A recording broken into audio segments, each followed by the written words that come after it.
اعوذ باللہ من الشیطان الرجیم بسم اللہ الرحمن الرحیم السلام علیکم ورحمۃ اللہ وبرکاتہ۔ ہمارے جسم کے اوپر اتنے بال نہیں ہیں جتنے حضور نبی اکرم صلی اللہ علیہ وآلہ وسلم کے ہمارے اوپر احسانات ہیں۔ خدا شناسی تو دور کی بات، انسان خود شناس بھی نہیں تھا۔ انسان بتوں کو سجدہ کیا کرتا تھا، بارش کے برستے ہوئے قطروں کو سجدہ کیا کرتا تھا۔ یہ جو کینچوا ہوتا ہے جسے ہم مچھلی پکڑنے کے لیے چارے کے طور پر لگاتے ہیں، کبھی یہ بھی انسان کا معبود ہوا کرتا تھا۔ انسان نے درخت کی جڑوں کو سجدہ کیا، انسان نے ہر طاقتور چیز کو اپنا معبود بنایا۔ حشرات الارض، سانپ، بچھوؤں، کیڑے مکوڑوں کو انسان نے سجدہ کیا۔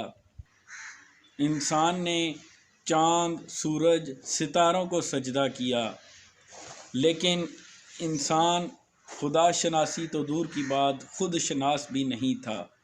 جب آدمی خود شناس بھی نہ ہو تو اس کی کیا ویلیو وقت رہ جاتی ہے۔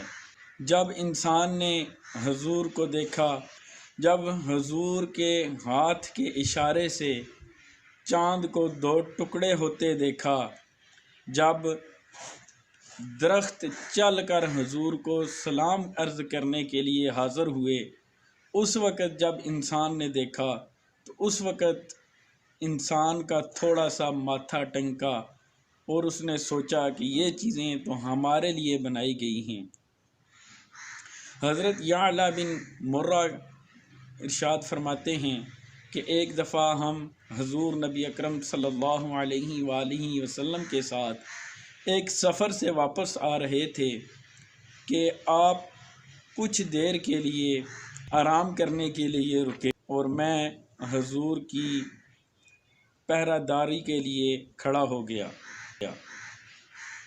میں نے دیکھا کہ کچھ دیر بعد دور ایک صحرا میں سے ایک درخت، جس نے پہلے اپنے آپ کو دائیں طرف گرایا، پھر بائیں طرف، پھر آگے، پھر پیچھے، اور اپنی جڑوں کو زمین سے آزاد کروایا اور شاخوں کے بل چلتا ہوا حضور نبی اکرم صلی اللہ علیہ وآلہ وسلم کے پاس کھڑا ہوا۔ کچھ دیر رکنے کے بعد پھر وہ واپس چلا گیا اور واپس جہاں پر پہلے کھڑا تھا وہیں پر دوبارہ کھڑا ہو گیا۔ حضرت یعلا بن مرہ فرماتے ہیں کہ میں نے دیکھا تو مجھے بڑی حیرت ہوئی، لیکن پاس کوئی آدمی نہیں تھا جس سے میں یہ ساری بات کرتا، اس کو بتاتا۔ کچھ دیر بعد حضور صلی اللہ علیہ وآلہ وسلم بیدار ہوئے تو میں نے یہ سارا واقعہ آپ صلی اللہ علیہ وسلم کو بتایا تو انہوں نے کوئی اس بات پہ حیرت کا اظہار نہیں کیا کہ تیز ہوا کی وجہ سے آیا تھا یا جھکڑ کی وجہ سے آیا تھا، کس وجہ سے۔ جب انسان کو کسی بات کا علم نہیں ہوتا تو وہ اس طرح کے سوالات کرتا ہے کہ وجہ کیا بنی تھی۔ تو اس وقت حضور نبی اکرم صلی اللہ علیہ وآلہ وسلم نے ارشاد فرمایا کہ اس درخت نے اللہ تعالیٰ سے اجازت طلب کی تھی کہ یا اللہ پاک، تیرا محبوب میرے نزدیک آیا ہے، اگر اجازت ہو تو میں سلام عرض کر لوں۔ تو اللہ تعالیٰ کی طرف سے اس درخت کو اجازت مل گئی تھی اور وہ سلام عرض کرنے کے لیے آیا تھا۔ انسان خود شناس ہی تب ہوا جب حضور تشریف لائے۔ سگا باپ اپنی بیٹی کو دفن کر کے فخر محسوس کیا کرتا تھا، ماں کو منڈیوں میں بیچا جاتا تھا اور باپ کی معاشرے میں کوئی توقیر عزت نہیں تھی۔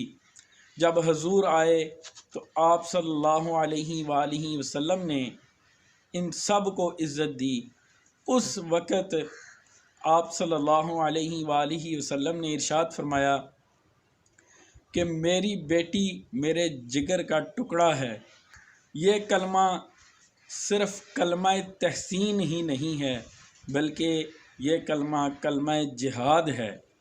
اس وقت جب انسان اپنی باپ اپنی بیٹی کو زندہ درگور کرنے میں فخر محسوس کرتا تھا، اس وقت حضور صلی اللہ علیہ وآلہ وسلم نے یہ جملہ ارشاد فرمایا۔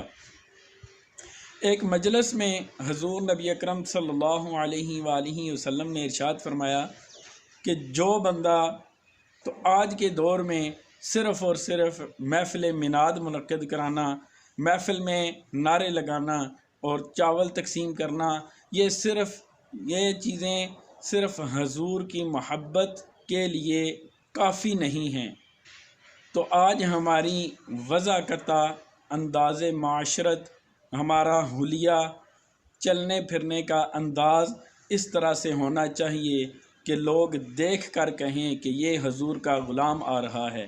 یہ نہ ہو کہ لوگ ہم سے پوچھیں کہ تم کون ہو، اور ہمیں بتانا پڑے کہ ہم مسلمان ہیں اور ہمارے مذہب کا جو خانہ ہے اس میں اسلام لکھا ہوا ہے۔ ہمارا چلنا پھرنا اٹھنا بیٹھنا حضور کی سنت کے مطابق ہونا چاہیے۔ اللہ تعالی ہمیں نیک عمل کرنے کی توفیق عطا فرمائے اور ہمیں حضور کی سنتوں پر عمل کرنے کی توفیق عطا فرمائے۔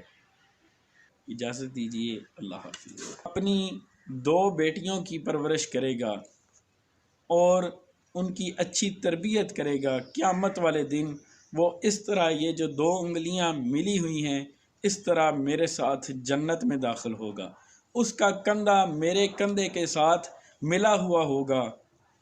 اور اس کے بعد وہ صحابی عرض کرتے ہیں، یا رسول اللہ اگر صرف کسی کی ایک ہی بیٹی ہو تو پھر؟ تو یہ بات بڑی غور و فکر کرنے والی ہے کہ وہ معاشرہ جس میں باپ اپنی بیٹیوں کو زندہ درگور کرنے میں فخر محسوس کرتا تھا، وہ اب سوال کر رہے ہیں کہ اگر 2 بیٹیاں ہوں، جس کی ایک بیٹی ہے اس کی خواہش ہے کہ میری بھی 2 بیٹیاں ہوں اور میں بھی اسی طرح اجر و ثواب حاصل کر سکوں۔